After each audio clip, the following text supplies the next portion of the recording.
학생들을 가르치다 보면 참 많은 일을 겪게 되는데요. 오늘은 그 많은 일 중 저의 인생을 바꿀 만큼 특별했던 사연을 전달해 드리려고 합니다. 저는 고아로 자랐어요. 우는 것밖에 못하던 갓난아기인 저를 고아 원장님이 문 앞에서 주워 오셨다고 하죠. 저를 낳아준 사람은 저에게 이름조차 지어주지 않았기 때문에 제 이름은 제가 고아원으로 오던 날 당직을 서시던 선생님의 이름 하나씩을 따 이현정이라는 이름을 가지게 되었습니다. 이런 사실이 딱히 부끄럽지는 않았어요. 당시 고아원에 있던 대부분의 여자아이들의 성이 모두 이였거든요. 고아원은 저에게 있어 집이었고 고아원의 원장님, 선생님, 그리고 친구들은 모두 저의 가족이었습니다. 저는 그곳에서의 삶이 불행하지 않았어요. 그 이유는 모두가 그렇게 사는 줄 알았거든요. 그랬기 때문에 국민학교에 들어간 이후 저의 삶은 180도 달라지고 말았습니다. 학교에 입학한 첫날 선생님이 종례 시간에 제 이름을 크게 부르셨습니다. 자, 오늘 나눠준 통신문은 부모님한테 꼭 전달하도록 하고, 이현정, 너는 미래보육원에 살지? 너는 원장님한테 가져다 드려. 선생님은 이 말 한마디만 남긴 채 호련히 사라지셨고, 반 아이들은 일제히 웅성거리기 시작했습니다. 미래보육원이 뭐야? 잘 모르겠는데. 이때만 해도 저는 친구들의 웅성거림의 이유를 알지 못했습니다. 하지만 그 다음 날이 되자 바로 웅성거림의 속뜻을 알게 되었어요. 야, 우리 엄마한테 물어봤는데 너 엄마 아빠 없다며? 로 시작된 괴롭힘은 끝이 없었습니다. 입학식 때만 해도 친하게 지내보자 라며 손을 내밀던 친구들은 저를 피하기 바빴고 제 옆에 앉으면 더러운 것이라도 없는 양 행동했죠.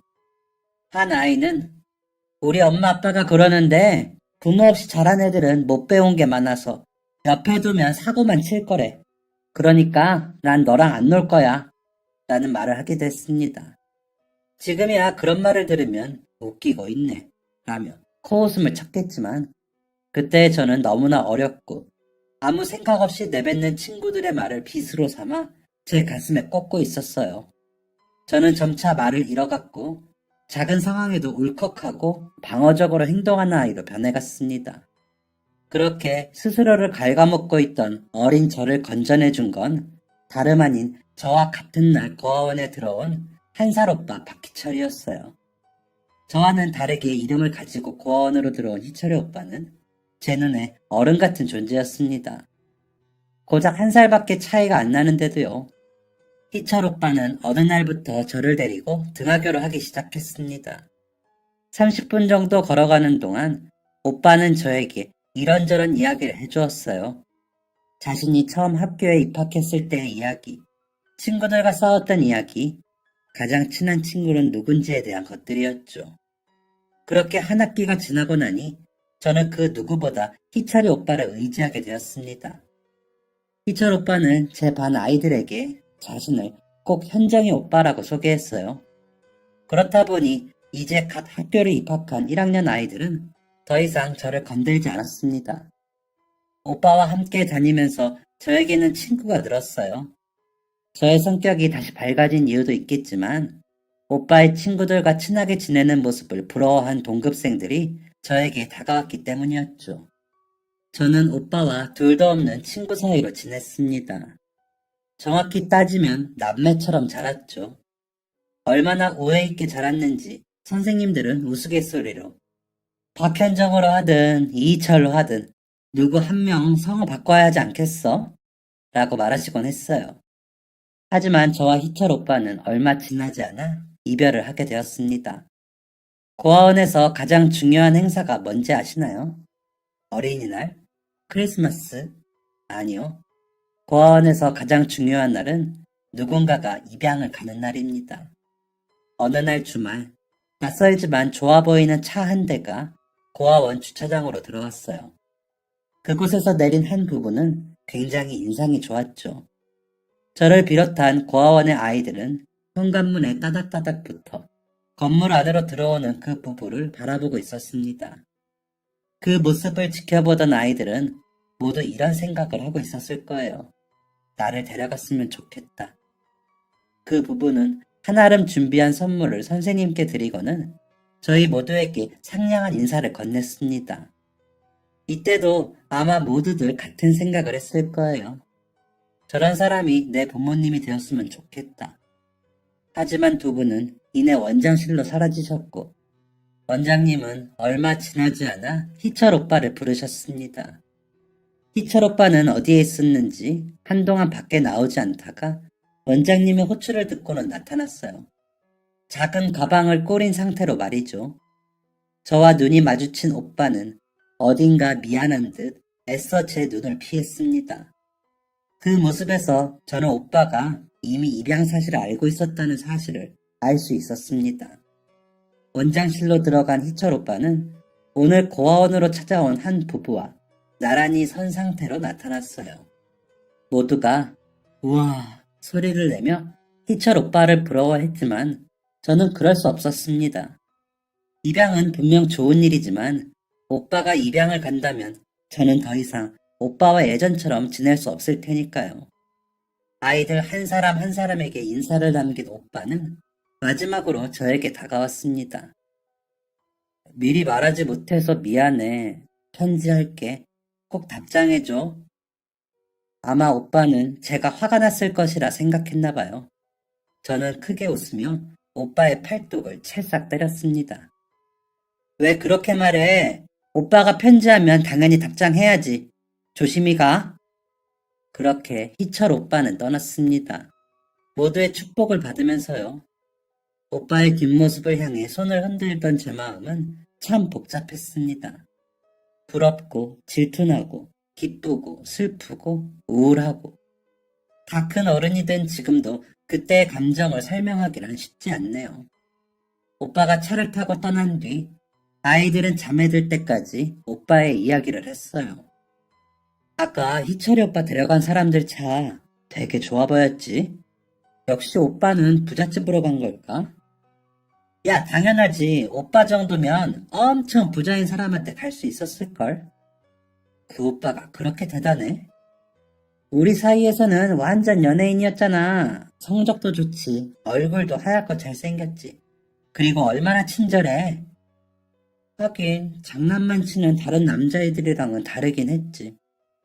그니까 희철이 오빠 부럽다. 저는 이 이야기를 들으며 조용히 눈물을 훔쳤고 그렇게 잠에 들었습니다. 편지는 오빠가 입양된 지 딱 한 달째 되는 날에 도착했어요. 11살이었던 오빠는 양부모님이 살고 계신 서울의 국민학교 4학년으로 전학을 가게 되었고 양부모님에게 다른 자식은 없었다고 합니다. 두 분 다 너무 좋은 분들이야. 나도 좋은 아들이 되기 위해서 노력하려고 계속 편지할게. 오빠는 정말 꾸준히 편지했어요. 무려 3년 동안 말이죠. 저도 오빠와의 편지를 즐거워했어요. 하지만 어느 날 오빠로부터 온 편지 한 통은 제 마음을 무너지게 만들었습니다. 현정아, 앞으로는 편지하기가 어려울 것 같아. 나 미국으로 유학 가게 됐어. 중학교 학기 시작하기 전에 가야 하니까 아마 이게 마지막 편지가 될 거야. 미국에서도 편지를 할 수 있도록 노력해 볼게. 조금만 기다려줘. 저 오빠는 그렇게 멀어졌습니다. 어떻게든 연락하겠다는 약속은 어디 갔는지 오빠에게는 단 한 통의 편지도 오지 않았죠. 하지만 그런 와중에도 저에게 변화는 있었습니다. 저는 13살이 되던 해에 입양을 가게 되었습니다. 저와 같은 나이의 딸을 잃은 두 분이 저를 자식으로 받아들여 주신 거였죠. 최유나라는 이름도 선물 받은 제 밑으로는 나이 차이가 많이 나는 6살짜리 동생이 있었는데 동생 또한 너무 귀여웠습니다. 저는 양부모님께 아주 큰 사랑을 받았어요. 동생과 저를 차별하신다던가 죽은 첫째 딸의 모습을 저에게 강요하지도 않으셨죠. 그 사랑이 너무 가분해서 입양된 지 몇 년간은 내가 이런 사랑을 받아도 되는 사람인가? 라는 의문을 늘 가슴속에 품고 살았습니다. 그렇게 고등학생이 되었을 때 저는 이 질문에 대한 답을 내리게 되었어요. 나는 사랑받을 만한 사람이다. 그리고 사랑받은 사람은 내가 받은 만큼의 사랑을 베풀 줄 알아야 한다. 나 같은 아이에게 사랑을 줄 수 있는 선생님이 되자. 사실 이런 생각을 하게 된 데는 국민학교 1학년 담임 선생님과의 일이 한몫을 했습니다. 아이들 앞에서 제가 고아원 출신이라는 것을 아무렇지 않게 이야기하고 친구들에게 괴롭힘을 당해도 아무 말씀하지 않으시던 그 선생님 말이죠. 저는 그런 선생님들만이 이 세상에 존재한다면 삐뚤어지고 상처받는 아이들이 너무나 많아질 것이라고 생각했고 그런 아이들이 생겨나지 않도록 선생님이 되기로 결정한 것이었습니다. 그렇게 저는 교대 진학을 목표로 공부를 시작했어요. 아주 다행스럽게도 공부는 제 적성에 딱 맞았습니다. 하루 종일 책상 앞에 앉아 교과서를 탐독해도 지치지 않았죠. 얼마나 공부에 열심이었는지 하루는 양부모님이 제 어깨를 붙잡고 눈물을 흘리기까지 하셨어요. 제가 이렇게까지 쉬지 않고 공부를 하는 이유를 오해하셨기 때문이었죠. 네가 이렇게까지 공부를 하지 않아도 너는 엄마 아빠 딸이야. 저는 작은 미소와 함께 한숨을 쉬며 두 분을 위로해드려야 했습니다. 내가 입양하기 때문에 특별한 부담감을 느끼고 있는 게 아니라고. 두 분이 나를 얼마나 사랑하고 계신지는 나도 잘 안다고 말이죠. 마음이 여린 저의 부모님은 눈물을 쓱쓱 닦으며 그게 정말이냐고 물으셨고 저는 몇 번이나 두 분을 안심시켜드린 후에야 정식으로 교사가 될 수 있었습니다. 교대를 졸업하고 임용고시에 합격하고 첫 출근을 한 나이가 고작 24살이었어요. 부모님은 결국 꿈을 이룬 저를 대단히 자랑스러워 하셨습니다. 저 또한 그런 부모님의 모습을 보며 뿌듯함을 감추지 못했죠. 어느 학교로 부임을 할지 정해진 이후 저와 가족들은 할머니의 생신을 맞아 할머니 댁으로 향했습니다. 정말 오랜만에 한자리에 모인 아버지의 형제들은 우리가 오기 전부터 술을 마셔 이미 거하게 취한 상태였어요. 저희 가족은 연로하신 할머니 곁에서 시간을 보내다가 거실로 나왔습니다. 술을 마신 어른들이 큰 목소리를 내는 상황은 아직 어린 동생에게 보기 좋은 모습은 아니었기 때문에 동생은 할머니 방에 둔 채로 말이죠. 저는 형제들과 술잔을 주고받는 아버지 곁에 앉아 어른들의 이야기를 듣고 있었습니다. 그런데 소파에 누워 자고 있던 막내 삼촌이 벌떡 일어나 저에게 이런 말을 하더군요. 야, 윤아, 네 선생님 됐다고? 아, 네. 임용 합격했고 어느 학교로 갈지까지 정해졌어요. 막내 삼촌은 제가 말을 마치자마자 피식 웃으며 해서는 안 될 말을 이었습니다. 이야, 공부한다고 미쳐서 코피 쏟고 다닌다더니 기어이 해냈네. 독하다 독해. 나는 그거 절대 못했을 텐데.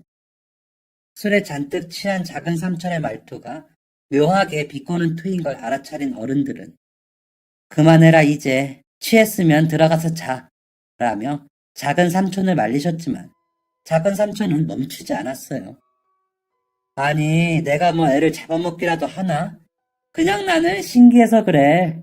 윤아야, 너 낳아준 엄마는 너가 이렇게 될 줄 알았으면 너를 버리고 갔을까? 저는 순간 제 귀에 큰 문제가 생긴 줄로만 알았습니다.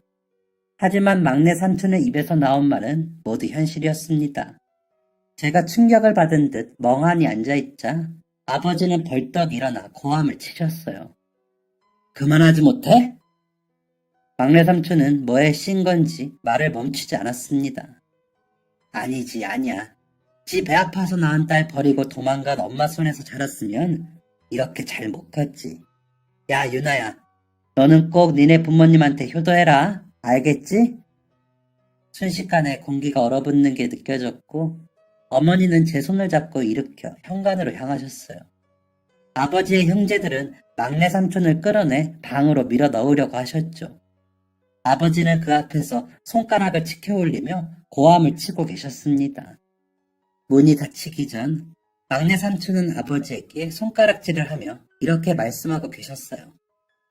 피 한 방울 안 섞인 계집애를 오냐오냐 창피한 줄 알아? 막내 삼촌은 분명 아버지에게 이야기했지만 그 말은 저에게 한 것이기도 했습니다. 불편한 마음으로 집으로 돌아온 날, 아버지는 가족들과의 절연을 선언하셨어요. 놀란 제가 되묻자 아버지는 어머니에 대한 도리만 다 할 거다. 나는 내 아내, 내 자식들이 더 소중해. 무례하게 내 가족들한테 상처 주는 놈들 가만둘 생각 없다. 라고 대답하셨죠. 나중에 알게 된 사실이지만 막내 삼촌의 언행을 들은 아버지의 형제들은 모두 막내 삼촌을 두둔했다고 해요. 애가 오죽하면 그랬겠냐. 네가 이해해라. 말 맞따라 친딸도 아니지 않냐. 터놓고 말해서 어머니 돌아가시면 유산 나눠 가져야 하는데 피 한 방울 안 섞인 애가 그거 가져가게 생기지 않았냐. 라는 말 등을 했다고 하죠. 할머니 방에 있으면서 이 이야기를 들은 동생에게 얼마 전 들은 이야기입니다. 그동안 동생이 왜 이렇게까지 아버지의 형제들을 싫어하나 했는데 그런 이유가 있었더군요. 아무튼 저는 저를 최우선으로 생각해주는 아버지와 어머니, 여동생과 함께 행복한 삶을 살고 있었습니다. 학교에서도 초임교사로 최선을 다했죠. 그렇게 교사 6년차가 되었을까요? 서당계 3년이면 풍어를 읊는다고 교사 생활 6년이면 학교가 돌아가는 구조는 뻔히 보게 되더군요. 아이들과 함께 지내는 것도 익숙해지고 학부모들 민원을 다루는 것에도 익숙해졌을 때쯤 정말 감사하게도 우수교원으로 선발되게 되었습니다. 우수교원은 무슨, 말만 우수교원이겠지 생각했지만 우수교원의 특혜는 정말 대단했습니다. 바로 캐나다로 교육을 받으러 가게 된 것이었죠. 아이들의 방학이 시작되자마자 우수교원들끼리 떠난 캐나다는 실로 대단했습니다. 하지만 감탄은 얼마 가지 못했습니다. 일정이 아주 힘들었기 때문이었죠. 와, 나 임용 준비할 때도 이렇게 힘들게 안 했던 것 같은데 라는 곡소리가 터져 나올 때쯤 한 동료가 외쳤습니다. 오늘이 마지막 날인데 좋은데 한번 못 가보고 한국 갈 거예요? 목소리 큰 동료의 외침에 모두가 동요하고 있을 때 그 동료는 쐐기를 박는 한마디를 남겼습니다. 우리 술 마십시다. 오랜 교육 일정에 지친 동료들에게 휩쓸려 도착한 작은 펍은 은은한 음악이 나오는 아주 분위기 좋은 곳이었어요. 동료들은 내가 이 고생을 하러 여기까지 왔냐부터 시작해서 이 교육 내용을 어디에다가 써먹을 것인지에 대한 일 얘기 등 자유로운 이야기를 쉼없이 해댔죠. 저는 동료들의 이야기에 웃으며 반응해 줄 뿐이었습니다. 이제 슬슬 피곤한데 들어가서 자고 싶다 라는 생각이 들었을 때 누군가가 부르는 소리가 들렸어요. 정아. 저는 뒤돌아보지 않았습니다. 그저 이 먼 캐나다에서도 한국 이름을 가진 사람이 있나 보네 라고 생각했죠. 낯선 남자는 지치지 않고 누군가를 불렀습니다. 현정아! 저는 잠시 멈칫했습니다.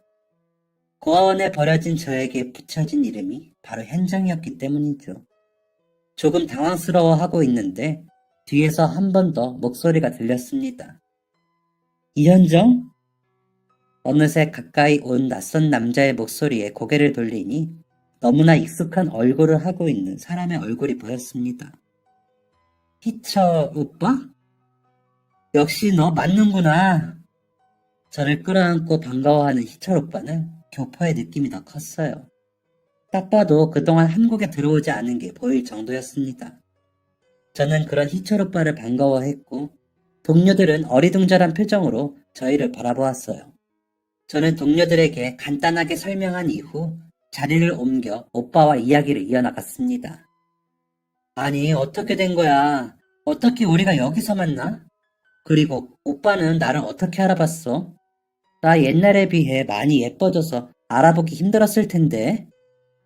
능글맞은 저의 질문에 오빠는 옛날과 똑같은 웃음을 짓고는 제 볼을 콕 찌르며 이렇게 말했어요. 여기 보조개 어디서 많이 본 거다 싶었는데 역시 너더라. 순간 어라 싶었어요. 제가 알던 어린 희철 오빠가 아닌 듯 했죠. 겨우 정신을 되잡은 저는 희철 오빠와 밀린 이야기를 나누었습니다. 오빠의 이름은 박희철에서 김성철로 바뀌었다고 해요.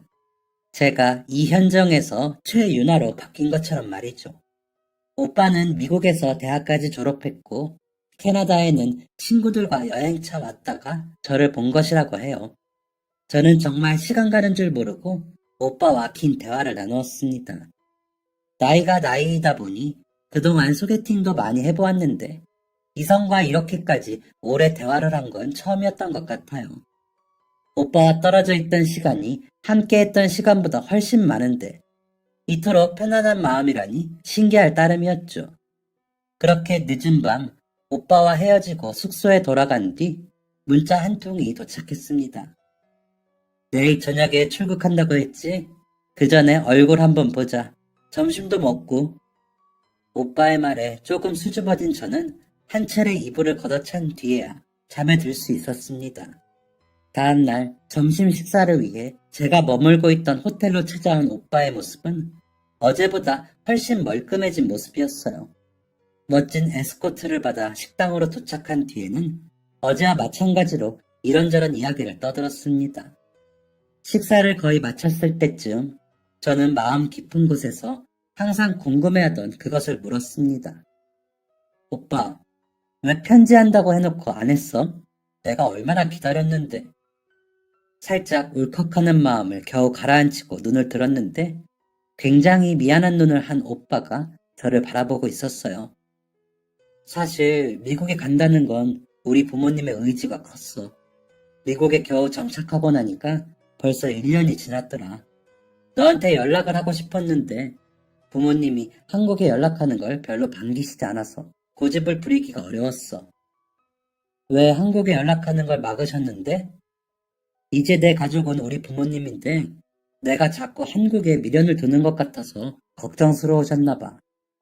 저는 차마 고집을 부리지 못했던 오빠의 마음도 자꾸만 한국에서 함께 자란 고아원 출신 동생에게 마음을 쓰는 아들이 걱정스러운 부모님의 마음도 이해가 됐습니다. 2년이 지나서 너한테 겨우 편지를 보냈는데 답장은 원장님한테서 왔어. 너가 입양됐다는 소식이더라. 순간 오빠에게 미안한 마음이 들었습니다. 오빠는 한 번도 저를 잊어버린 적이 없는데 내심 서운한 마음을 품고 있었던 게 미안해진 것이죠. 오빠는 간절한 목소리로 제게 말했습니다. 너를 한 번도 잊어버린 적이 없어. 내 첫 번째 가족이 바로 너였는데 내가 너를 어떻게 잊겠어? 저도 울먹이는 목소리로 대답했습니다. 나도 오빠를 잊어버린 적이 없어. 오빠도 내 첫 번째 가족이야. 그리고 지금까지도 내 가족이야. 한참 동안 눈물을 흘리고 난 뒤 오빠는 저에게 이제 곧 한국으로 돌아올 예정임을 밝혔습니다. 그럼 한국에서도 오빠를 볼 수 있는 거야? 저의 질문에 오빠는 활짝 웃으며 대답해 주었어요. 그럼 오빠를 만났다는 기쁨을 덤으로 안고 돌아오는 귀국길은 참 행복했습니다. 저는 이 소식을 가족들에게 알렸고 가족들은 자신들의 일처럼 오빠와의 만남을 축하해 주었어요. 얼마 지나지 않아 오빠는 정말 한국으로 돌아왔고 한국 IT 계열 회사에서 일을 하기 시작했습니다. 다행히 각자 일하는 지역이 같아서 자주 얼굴을 보게 되었어요. 그리고 예상하셨겠지만 지속된 만남 끝에 저희는 연인이 되었습니다. 그리고 3년의 연애 끝에 저희는 부부의 연을 맺게 되었습니다. 서로에게 첫 번째 가족이 되어주었던 아이들이 다시 만나 한 가정을 이루게 된 것이었죠. 저에게 기회가 된다면 이 이야기를 한 번 더 사연으로 다뤄보고 싶네요. 결혼 후 저는 늘 행복한 시간을 보냈습니다.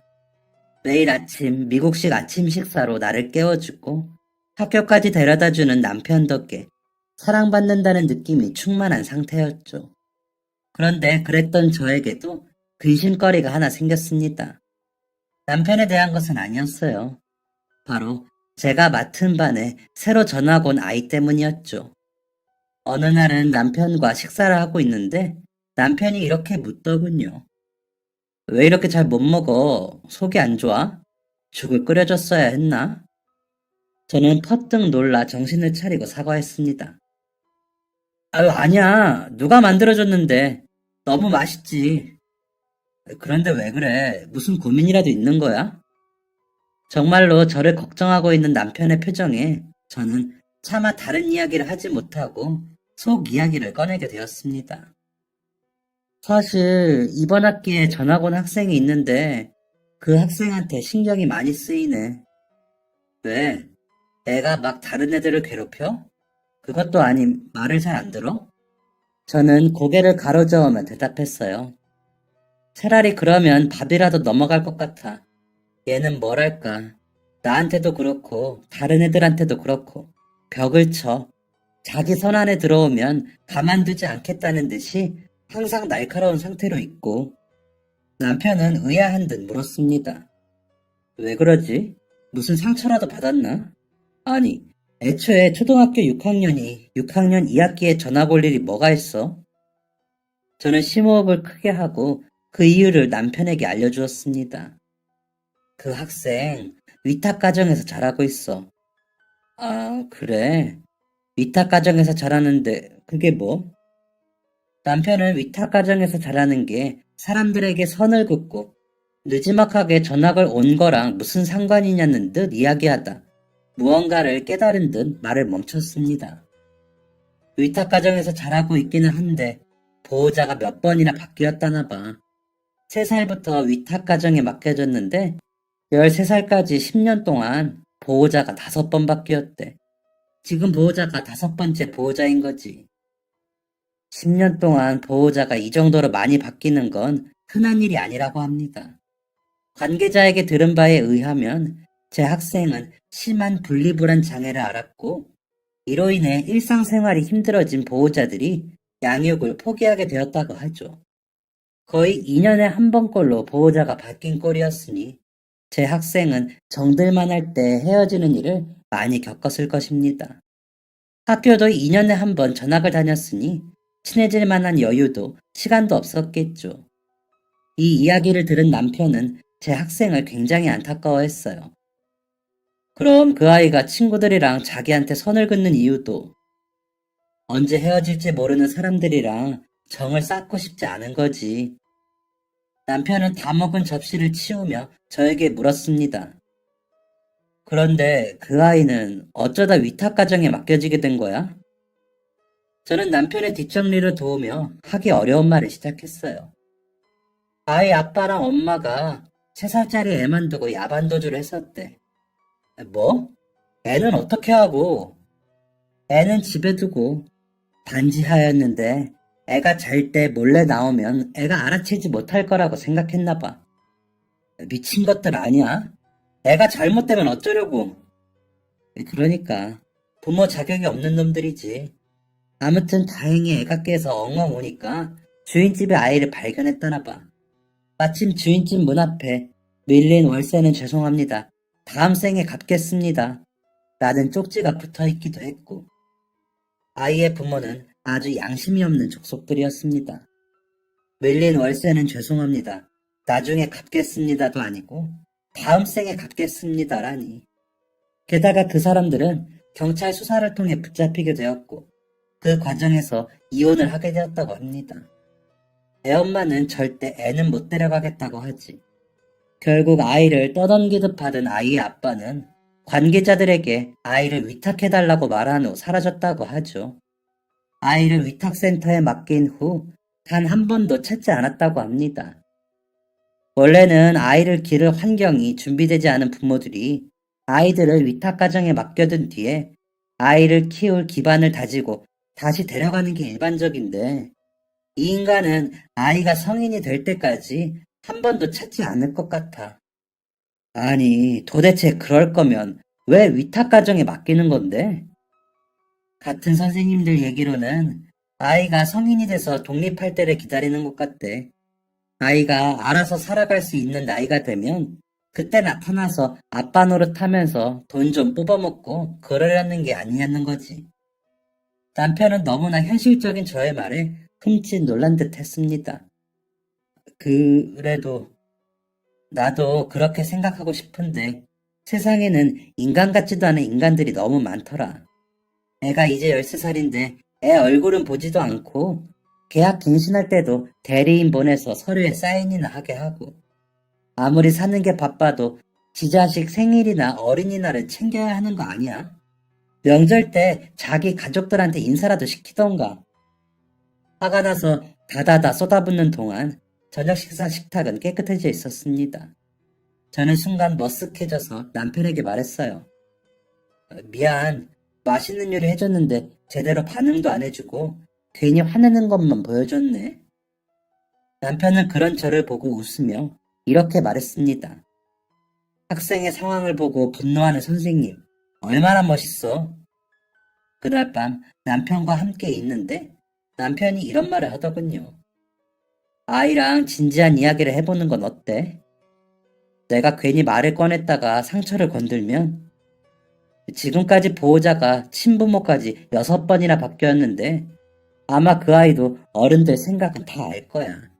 당신이 무슨 말을 해도 이해할 수 있을 거란 소리지. 고민하는 저를 응원하는 남편의 한마디를 다정했습니다. 당신은 좋은 선생님이잖아. 진심을 다해서 계속 다가가봐. 언젠가는 마음을 열어줄 거야. 저는 그 다음 날부터 열심히 학생의 마음을 열기 위해 노력했습니다. 정말 쉽지 않았어요. 소라야 라고 부르면 제 말이 끝나기도 전에 교실 문을 박차고 나가버렸고 소라 옆에서 밥이라도 먹으려고 하면 소라는 먹던 식사를 멈추고 교실로 돌아가 버리곤 했죠. 하지만 이런 노력도 수십, 수백 번 하면 먹히기 마련인가 봅니다. 소라야, 당연히 교실 문을 박차고 나갈 것이라 예상하고 학생을 불렀더니 학생이 그 자리에서 멈춰서 제 얼굴을 뚫어지게 바라보더군요. 이때다 싶어서 달려갔지만 소라는 제가 오는 것을 확인하고는 다시 교실 문을 박차고 나갔습니다. 어떻게 해야 소라의 마음을 돌릴 수 있을지 참 착잡하고 걱정스러운 마음이 들었어요. 하지만 포기할 수 없었어요. 소라의 모습에서는 초등학교 1학년 때의 제 모습이 보였기 때문이죠. 저의 노력은 학기가 점점 끝을 향해 달려갈 때쯤이 되어서야 빛을 발하기 시작했습니다. 그때가 되어서야 저는 소라와 짧은 대화를 나눌 수 있었어요. 모두가 하교한 후 소라와 따뜻한 핫초코를 마시며 소라의 속마음을 들을 수 있었죠. 선생님, 저는 어른들이 싫어요. 어른들과 이야기하고 싶지도 않아요. 왜?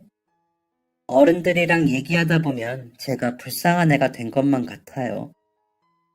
고개를 푹 숙인 소라의 어깨에는 힘이 없었습니다. 물론 저는 불쌍한 아이가 맞아요. 저도 반 애들처럼 낳아준 엄마 아빠랑 잘 살고 싶어요. 저라고 엄마 아빠가 5번이나 바뀌는 게 좋겠어요. 하지만 제가 저를 불쌍하게 생각하는 거랑 남이 나를 불쌍하게 생각하는 건 다른 것 같아요. 저는 남들이 저를 불쌍하게 보지 않았으면 좋겠어요. 고작 13살짜리 입에서 나오는 말이라고는 믿기지 않을 정도로 날카로운 말이 계속되었고 저는 그런 소라가 안타까웠습니다. 소라는 그동안 답답했던 마음이 터졌는지 울먹이는 목소리로 말을 이어갔어요. 사실 저 다 기억해요. 저를 버리고 집을 나간 엄마 아빠가 심하게 싸우던 모습. 저에게 손가락질하면서 저를 벌레 보듯 했던 그 표정. 저는 놀란 마음을 감추지 못했습니다. 소라의 말이 사실이라면 소라는 3살도 전의 이야기를 기억하는 것이니까요. 소라는 충격받은 마음이 가라앉기도 전에 더욱 충격적인 이야기를 이어갔습니다. 그리고 엄마 아빠가 저를 두고 집을 나갔던 날도 기억해요. 저를 재우고 자기들끼리 속삭였어요. 자는 거 맞아? 이러다 얼마 도망가지도 못하고 애가 깨면 어떻게 해? 집주인 집 앞에는 쪽지 붙이고 왔지? 이런 얘기였죠. 저는 엄마 아빠가 집을 나갈 때까지 겨우 자는 척을 했어요. 이제라도 울면 엄마 아빠가 돌아와 줄 거라고 생각했거든요. 그때의 기억을 생생하게 기억하는 소라는 당시의 기억을 엄청난 트라우마와 상처로 가지고 있는 것이 분명했습니다. 그 상황에서 제가 해줄 수 있는 건 겨우 들어주는 것 하나뿐이었기 때문에 저는 계속해서 소라의 말에 귀를 기울여줬어요. 그런데 아빠는 돌아오고 나서 저를 다른 집으로 보내더라고요. 그때 알았어요. 세상에 나는 혼자라고. 그래서 위탁 엄마들이 잠깐 자리를 비우면 불안했던 거래요. 또 나를 두고 가버릴까봐. 저는 더 이상 말을 잇지 못하고 눈물을 흘리는 소라를 꽉 안아주었습니다. 소라는 그렇게 제 품에서 오랜 시간 눈물을 흘렸습니다. 저와 소라는 퉁퉁 부은 눈을 서로 놀리며 아이스크림을 먹었고, 저는 소라를 집으로 바래다 주었어요. 집에 돌아가니 남편이 놀라 자빠지더라고요. 저는 오늘 있었던 일을 남편에게 알려주었습니다. 남편은 저를 놀렸던 것도 잊은 것인지 어느새 제 곁에서 함께 눈물을 흘리고 있었어요. 이후 남편은 하루가 멀다 하고 저에게 소라의 상태를 물었습니다. 소라, 오늘은 좀 어때? 친구는 많이 사귀었나? 얼굴 한 번 본 적 없는 와이프의 학생에게 이토록 관심을 갖는 게 신기해서 한 번은 물어보기도 했습니다. 소라가 그렇게 신경이 쓰여? 왜? 남편은 제 질문을 듣고 한참 우물쭈물하더니 이렇게 말했어요. 나 같아서. 자기 같아서? 응, 나 같아서. 사실 나도 부모님이 고아원 앞에 나를 두고 가던 날을 기억하거든. 가장 믿었던 사람에게 버림받는 느낌이 뭔지 알아서 계속 신경 쓰이네. 그리고 나는 좋은 분들 만나서 잘 자랐지만 소라는 이곳저곳 전전하면서 힘들게 지내고 있잖아. 남편이 소라를 신경 쓸 만한 이유는 충분했습니다. 그래서 저는 남편을 위해 소라에게 남편 이야기를 매일 해주었어요.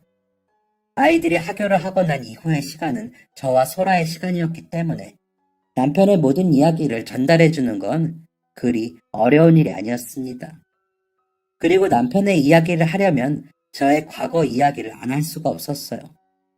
소라는 저와 남편이 고아원 출신이고 같은 고아원에서 자랐다는 사실을 쉽게 믿지 못했습니다.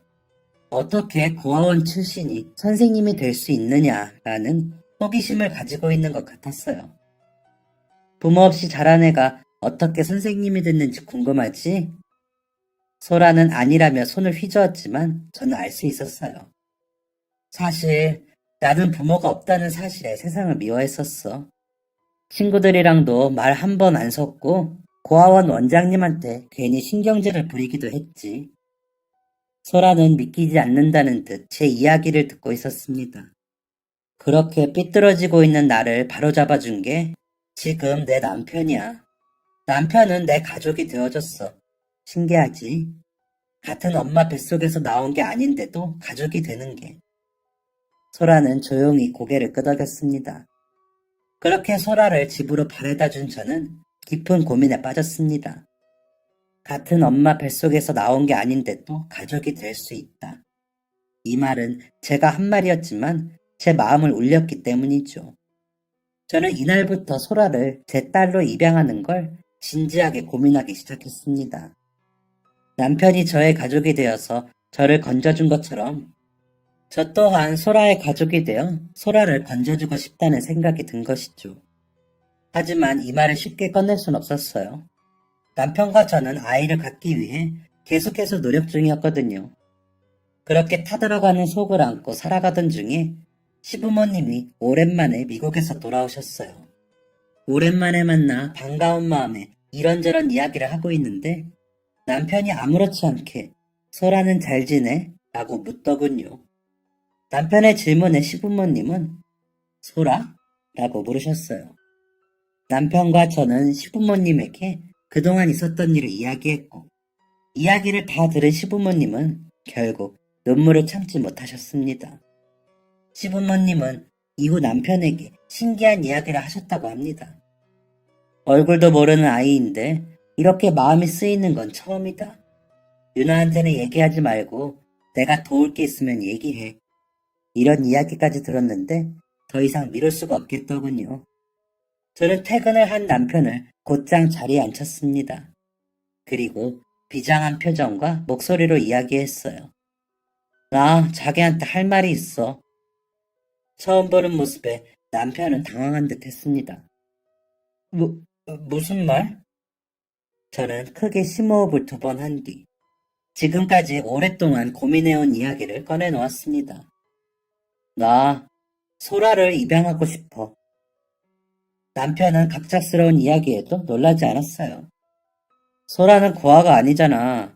어쨌든 법적인 아버지가 버젓이 살아있고 어떻게 입양을 하려고 그래?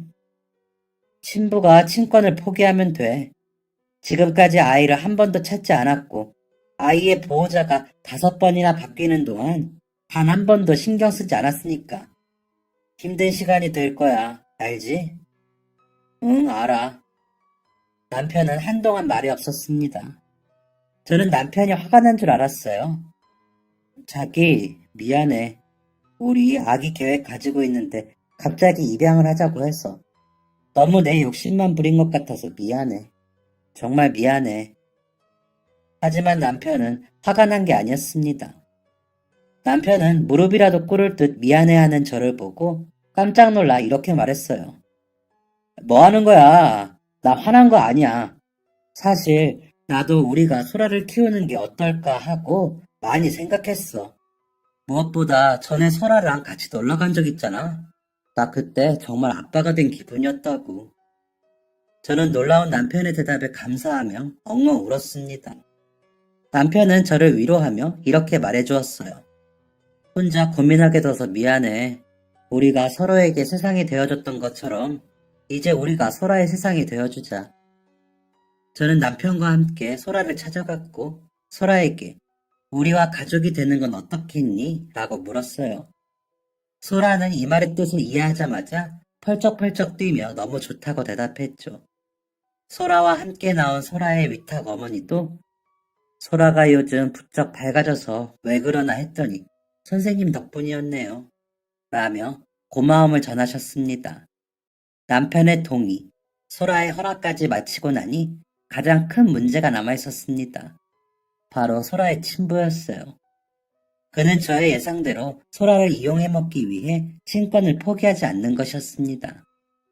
아이에게 의무를 다하지 않으면서 친권만 유지했다가 성인이 되면 소라의 이름으로 사업 자금을 대출할 요량이었던 것이죠. 이 사실을 알게 된 과정도 굉장히 스펙터클하지만 분량을 위해 줄이겠습니다. 아무튼 아이는 더 이상 친부에게 미련을 갖지 않고 있고 친부가 아이를 위탁 가정으로 보내놓고 유흥에만 빠져 있었다는 증거까지 나타나자 친부는 더 이상 친권을 유지할 수 없었습니다. 글로 적으니 굉장히 간단하고 짧은 이야기네요. 하지만 정말 쉬운 일이 아니었어요. 중간에는 어렵게 된 교사 일을 그만둘까 생각하기까지 했으니까요.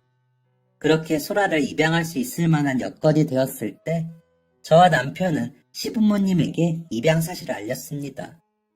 2분은 지금까지도 소라의 안부를 묻는 분들이셨기 때문에 저희의 결정을 너무나 칭찬해 주셨어요. 무엇보다 2분도 입양아를 키우셨기 때문에 심리적인 벽이 없었던 것이겠죠. 저의 친정도 마찬가지였습니다. 내 반 학생을 입양할 거다 라는 말에 잠깐 놀라시는 것이 보였지만 너가 어련히 고민하고 생각한 뒤에 결정한 걸까?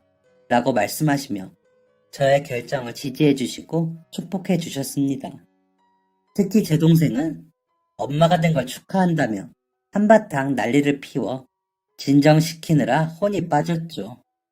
저는 양가 어른들에게 입양 사실을 알린 뒤 소라의 입양 절차를 진행했습니다. 소라는 그 누구보다 행복해했어요. 소라의 이름이 박소라에서 김소라가 된 그날, 소라는 큰 소리로 엄마, 아빠를 외치며 저와 남편의 품으로 뛰어들었습니다. 배로 낳은 자식은 아닙니다. 하지만 소라는 누가 뭐라 해도 내 자식이었어요. 피로 이어지지는 않은 저희 가족은 그렇게 한참 끌어안고 눈물을 흘렸고 그날 있었던 가족 모임에서도 한참 동안 눈물을 흘려야 했습니다. 소라를 처음 소개하는 가족 모임 자리, 소라는 가족들 앞에서 처음 인사를 하다 눈물을 터뜨리고 말았습니다. 어린아이가 눈물을 억지로 참으며 저를 가족으로 받아주셔서 감사합니다. 라고 말하는 모습을 본 모든 어른들도 눈물을 터뜨리고 말았죠. 모두의 축복과 환대를 받은 소라의 모습은 조금 부끄러운 듯 했지만 분명 행복해 보였습니다. 그렇게 가족이 된 소라가 올해 20살이 되었네요. 20살이 된 소라가 저에게 쓴 편지를 끝으로 오늘의 사연을 마무리해보고자 합니다. 엄마, 아빠한테는 따로 쓸 거니까 아빠한테는 왜 안 썼냐고 잔소리하지 마세요. 오늘은 제 생일인데 왜 엄마에게 편지를 쓰는지 이상하시죠? 사실요, 엄마. 저는 제 생일에 큰 의미를 두고 있지 않아요. 이날에 태어난 건 맞는지 확실하지도 않은 날짜에 의미를 부여하고 싶지 않거든요.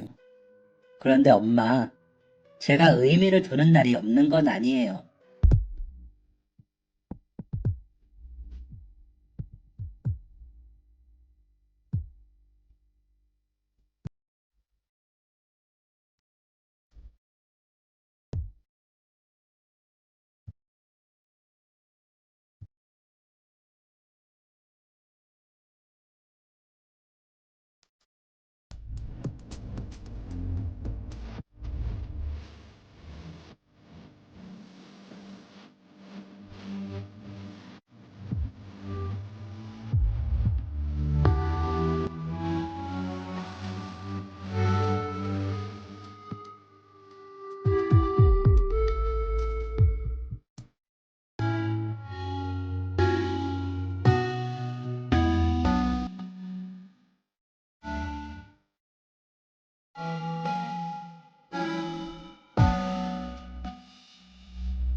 제 성이 박씨에서 김씨로 바뀌었던 그날, 제가 처음으로 엄마를 엄마로, 아빠를 아빠로 불렀던 그날이 저에게 유일한 의미 있는 날이에요.